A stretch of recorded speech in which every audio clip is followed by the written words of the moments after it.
You and your friend need to ace Friday's exam to avoid summer classes. And after a week of studying, you both feel confident that you pulled it off. But when you get your grades back, they're much lower than the two of you expected. You're devastated. However, your friend doesn't seem too bothered, and it's making you wonder why you can't shake this off like they can. But should you really be trying to look on the bright side? And is controlling our emotions even possible in the first place? The answer to the last question is a definitive yes. There are numerous strategies for regulating our emotions, and one framework to understand these techniques is called the process model. Psychologists use this tool to identify where and how to intervene in the process that forms our emotions. That process has 4 steps. First, we enter a situation, real or imagined, and that draws our attention.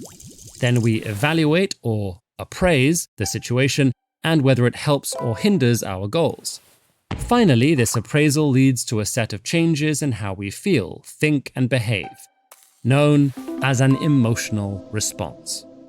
Each step of this process offers an opportunity to consciously intervene and change our emotions, and the process model outlines what strategies we might try at each phase. To see this in action, let's imagine you've been invited to the same party as your least favorite ex and their new partner.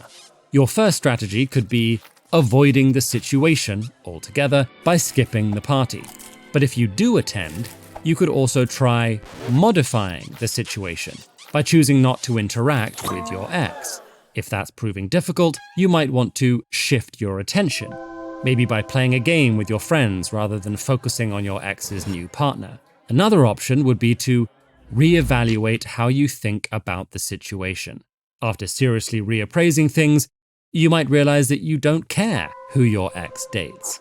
If none of these strategies work, you can always try tempering your emotional response after the fact. But this can be tricky. Many of the easiest ways to do this, like hiding your emotions or trying to change them with recreational drugs, generally lead to more negative feelings and health concerns in the long term. More sustainable strategies here include going for a long walk, taking slow, deep breaths, or talking with someone in your support system. While using all these strategies well takes practice, learning to notice your emotions and reflect on where they're coming from is half the battle. And once you've truly internalized that you can regulate your emotions, doing so becomes much easier. But should you use these techniques to constantly maintain a good mood? That answer depends on how you define what makes a mood good.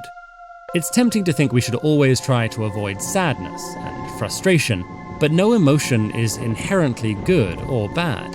They're either helpful or unhelpful, depending on the situation.